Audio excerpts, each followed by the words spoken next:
Welcome back to ETB Boxing, where we tell the story behind every punch and every fight. Today, we turn to Roy Jones Jr. to hear his thoughts on the Canelo versus Crawford showdown. Why is Roy's perspective so important? Well, not only is he a legend with his illustrious career, but he also has become one of the best commentators and analysts out there, because Roy is the only boxer to start at light middleweight and eventually rise to capture a heavyweight title. He did it against John Ruiz. At the time, many believed Ruiz would give Roy trouble because of the size difference and because Ruiz was coming off a win over Evander Holyfield. In many ways, the chatter back then sounds very familiar today. Crawford's biggest disadvantage is the weight. The question is, can he handle the power of Canelo? Now, let's put it in perspective. On fight night, John Ruiz weighed about 232 pounds. Roy Jones came in around 193 pounds.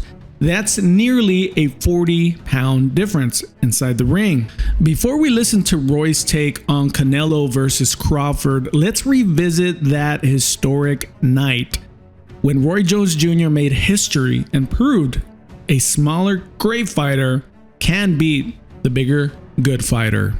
Advantage because he's making a big man wait. You don't wait for a little guy. Jones, when you can see Jones have that much time and when nothing is solid left hook. And Ruiz comes back with his own left hook and lands the first big right. There's a solid right cross by Jones. Ruiz. Ooh! He stunned him with that. He stunned him with that. Ruiz walked into a right hand punch as he hits him with a clean right hand. To a typical Roy Jones fight, but Ruiz still got the power. You can't play around with him. Ooh, body shots by Roy Jones. We've twice seen him knock men out with body shots. It looks like Jones is starting to fight more like the big man than Ruiz. Jones busting Ruiz with a left hook. That hurt. Starts to do what he wants to do. And Jones punches him away. There was a hard right hand by Ruiz. 2 feet from the ropes, Ruiz. Hard right hand by Jones. Blood from Ruiz's nose now dripping on something out of an oil paint. But Ruiz has been in this boat before. And not only that, when a fighter does this, it creates a picture in the minds of the judges as well as the fans that one guy is landing the clean punches, the other guy is lunging. Crawford will face a similar challenge. He won't be the bigger man on fight night. But the real question, will it even matter? Boxing history has given us rare fighters, special generational talent, men who could rise through multiple weight classes, step into the ring against bigger opponents, and still find ways to win. Again, the right fight. Barkley's in trouble. He's hurt. He's down. First knockdown of the fight. Lalonde has to be careful not being. Good right hand by Leonard. He hurt. Lalonde is hurt. And Lalonde goes down. Great right hand by Leonard. Lalonde to the deep. Oscar is maybe trying to lay a trap, but Manny is too smart and too fast for it. This fight's going to probably end up being stopped.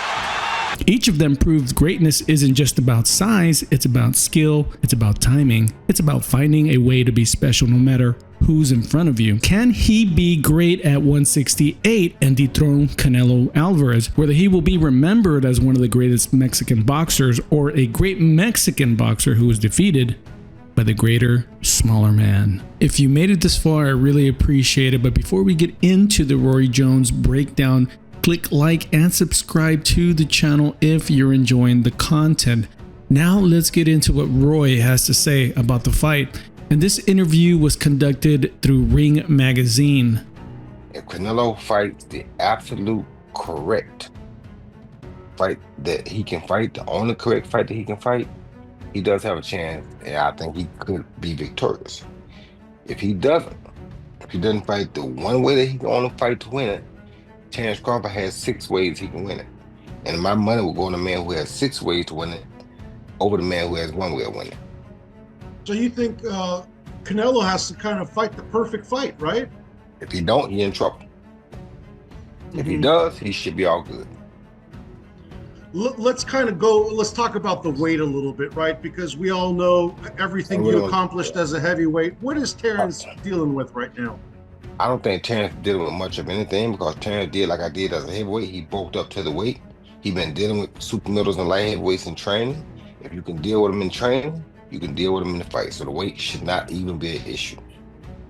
Do you that one fighter where he could accomplish what a lot of people are thinking is not doable? Is he that one fighter who's just wired and has that different DNA? He is, and not only to mention is he the guy that can, he's already done it. How many 2 or 3 division undisputed champions have we ever had besides Usyk is a 2 division undisputed champ? This dude is a 3 division undisputed champ already, and if he win this, he'll be a 4 division undisputed champ. We may never see that again. See, people don't like to celebrate the reality when it's happening. They'll wait till the person dead and they talk about it. This man is the only 3 division undisputed champion that boxing has ever had. And we're asking, are we wondering, can he step up to a task? Really? Do you know who we're talking about? I mean, I just don't get that. I don't understand how people, they discredit things so quickly. I guess, a lot of times, peer pressure, social media, money, things like that distort the truth sometimes. You understand me? This man been around for the last 20 years, undefeated. You understand me? For the last 20 years, undefeated. If somebody wanted to prove this, that day was right there. Why they didn't fight him? He been undefeated for the last 20 years. I mean, right there. Only 3 division undisputed world champ. Only. You could really put him in the talk for one of the pound for pound, one of the best ever. Because who ever did that before? Nobody.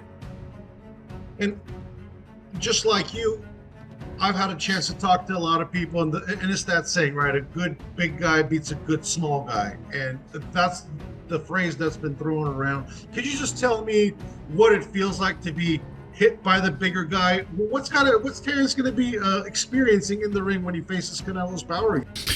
I think now that you've seen Roy Jones' accomplishments, or at least that accomplishment of getting to heavyweight and being the smaller guy and still winning, I can definitely see why Roy he's not completely leaning with Terence, but since he's seen it accomplished through himself, he enjoys or appreciates Terence Crawford's skill as a great fighter. I think Roy Jones really brings a different perspective since he's seen him through himself, the smaller guy, to go up to heavyweight and win.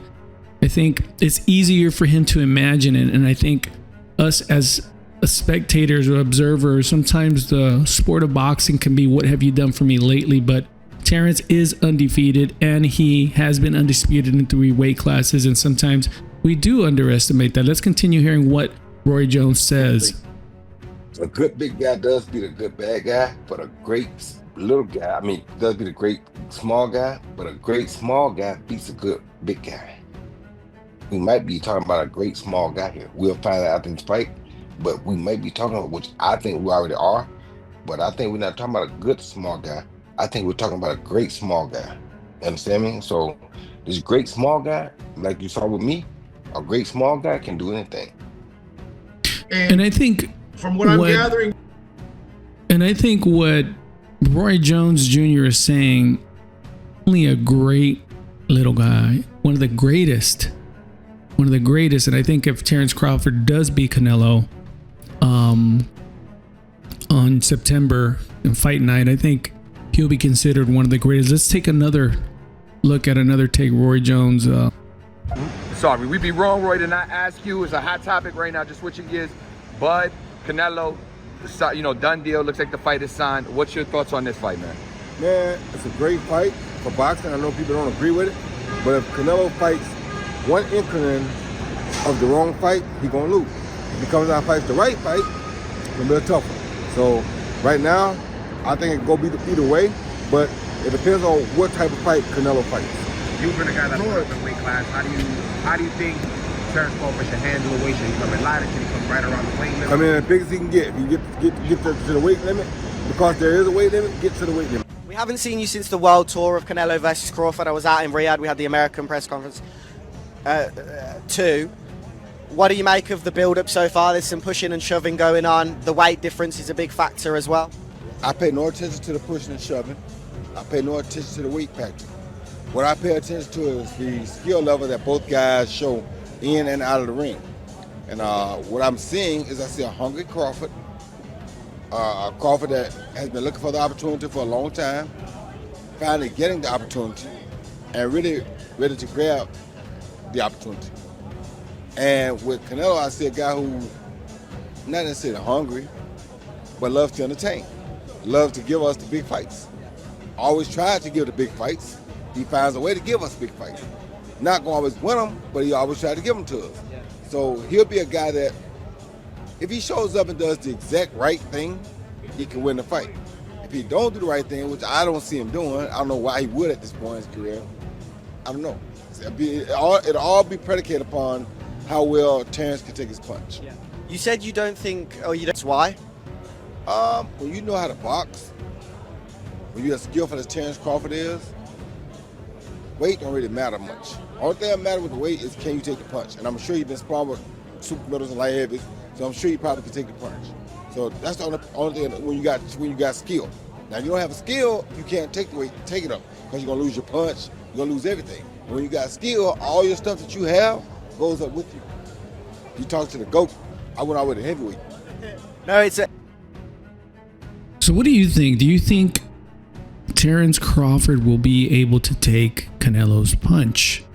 Yes, he is probably sparring with super middleweights and heavier people, but what it all boils down to is, or will Canelo be able to hurt Terence? Maybe it's as simple as that.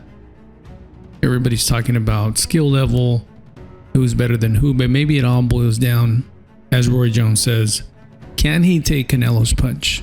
Thanks for stopping by to ETB Boxing, guys, where we tell the story one punch at a time.